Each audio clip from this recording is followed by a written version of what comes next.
Welcome to the deep dive. Today, we're jumping into the pretty confusing world of ACA marketplace premiums for 2026. Our mission here is really to cut through the noise, figure out what's actually driving these costs and what it means for you if you get coverage this way. Because there's this real tension in the numbers we're seeing.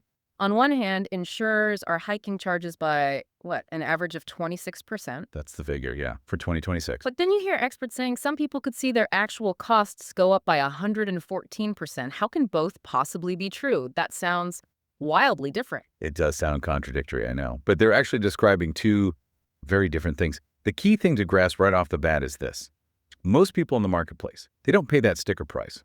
What they actually pay depends almost entirely on government policy, specifically whether the current enhanced premium tax credits stick around or just expire. Okay, let's unpack that sticker price first then. That 26% increase, what exactly does that number represent? Right. So that 26%, that's the average jump in the raw amount insurers are charging for their plans on the ACA marketplaces next year. It's the price tag before you factor in any financial help. And honestly, even that 26% average hides some pretty big differences depending on where you live. Differences how? Like state by state? Exactly.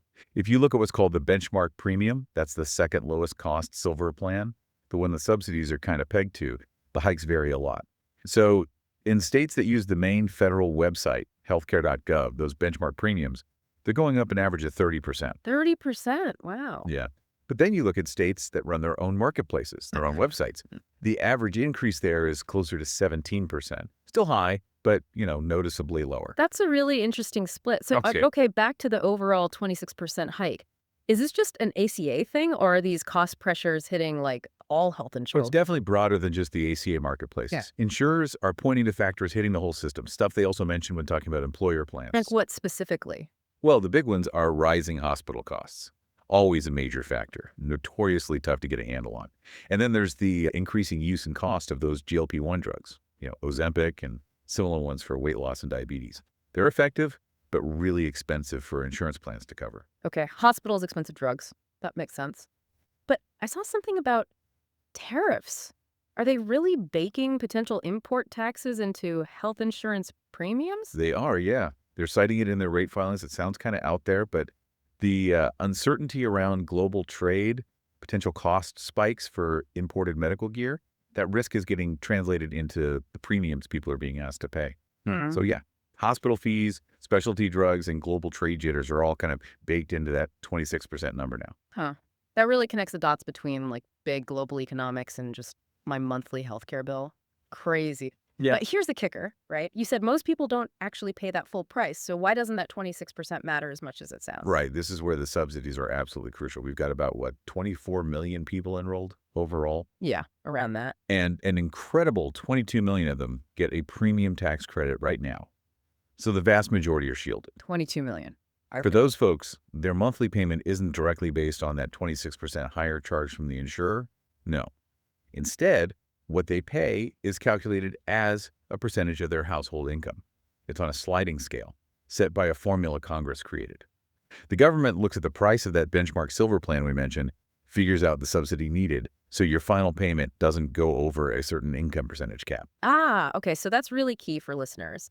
If Congress does extend the current enhanced tax credits, then these 22 million people, their monthly payments should stay pretty much the same, the same share of their income, even with insurers charging 26% more. Exactly right. The government subsidy just gets bigger to cover that 26% increase.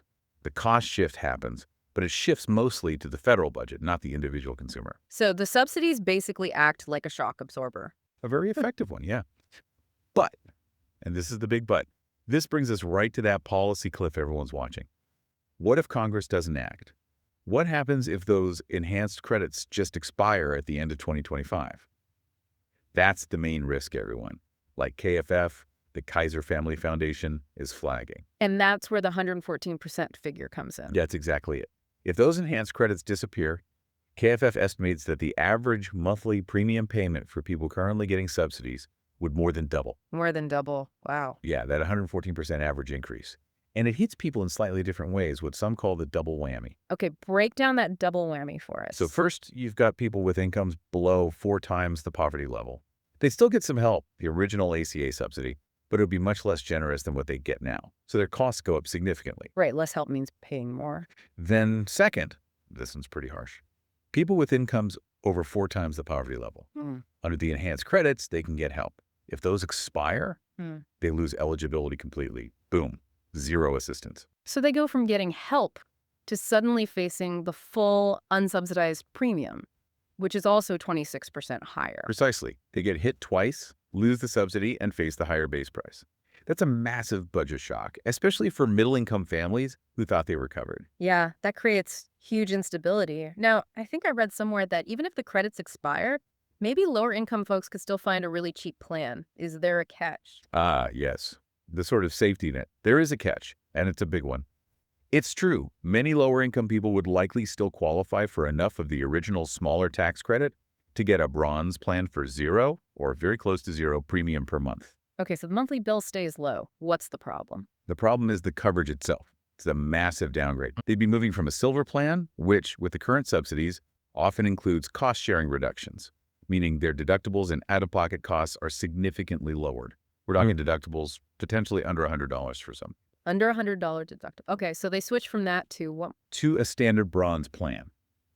Bronze plans typically have no cost-sharing reductions. So you're looking at a deductible that could easily be over $7,000. $7,000. So you fix the monthly premium problem, but you introduce this enormous financial risk if you actually need to, use your insurance for anything serious. That's not really the same kind of insurance then, is it? It changes the whole value proposition, less protection when you need it most. Fundamentally different, yeah. Yeah. It becomes more like catastrophic coverage only. Okay, let's shift back to the insurers for a second. We talked about general medical inflation, hospitals, drugs, but you mentioned there was an ACA-specific factor in that 26% too. How are insurers reacting to this whole policy cliff situation? Right. This is where it gets really interesting from a strategy perspective. Insurers were actually quite explicit in their 2026 rate filings. They basically said, look, we added about 4 extra percentage points to our requested premium increases on average, beyond what just medical costs would justify. 4% extra. Just Why? Are they allowed to just build in a buffer like that? They are. And their reasoning is all about risk, specifically adverse selection. They anticipate that if the enhanced subsidies expire, a lot of the healthier people currently enrolled who find the coverage affordable because of the subsidies will likely drop out. Because it becomes too expensive for them without the help. Exactly. And who's left? The people who need coverage the most, who are generally sicker and cost more to insure, that makes the remaining risk pool much more expensive. So that extra 4% is essentially insurers hedging their bets. It's a financial buffer against the political risk that Congress lets the subsidies expire, leading to a sicker, pricier pool of customers. So hang on. Insurers are charging more now because they're worried Congress might not extend the help, which in turn makes the cost of extending that help higher for the government if they do decide to extend it. You've got it. That's the feedback loop. And it connects directly to how the ACA subsidies work. Remember, the amount of the tax credit is tied to the cost of that benchmark plan, the second lowest cost silver plan. Right. When the premiums for those benchmark plans go up, partly because insurers added that 4% political risk buffer, the dollar amount of the subsidy needed to keep consumer costs stable also goes up automatically. It becomes a self-reinforcing cycle almost. The fear of expiration drives up costs, making the policy itself more expensive to maintain. Precisely.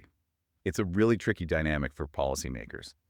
The insurer's expectation of policy failure actually increases the price tag for policy success. Okay, so let's try to wrap this up for the listener. The big takeaway seems to be that these 2026 premium heights, that 26% number, it's driven by 2 things working together. First, you have the real-world rising costs of healthcare hospitals getting pricier, those expensive new drugs, even worries about tariffs, basic inflation in the medical sector. Yep, the underlying cost trend. But then, layered on top, you have this significant chunk driven purely by actuarial strategy, by the risk that the political situation changes and the enhanced subsidies disappear. That's the core distinction, yes. Healthcare costs are rising generally, but the threat to people's wallets, that potential 114% jump, that's almost entirely about the political uncertainty surrounding whether those enhanced subsidies continue. The stability of the whole affordability structure is shaky. Very shaky. Which leads us to maybe a final thought, something for you, the listener, to chew on. If the cost to the government of extending these popular enhanced tax credits goes up because insurers are already pricing in the risk that those credits might expire.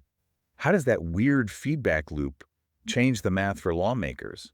Does the fact that anticipating expiration makes continuation more expensive push them one way or the other? That's quite the knot to untangle. The expectation itself influences the outcome's cost. Something to think about, definitely. That feedback loop is the real kicker here. Indeed it is. Well, thank you for breaking that down with us today. We'll definitely be keeping a close eye on that end of 2025 deadline. Me too. Thanks for having me.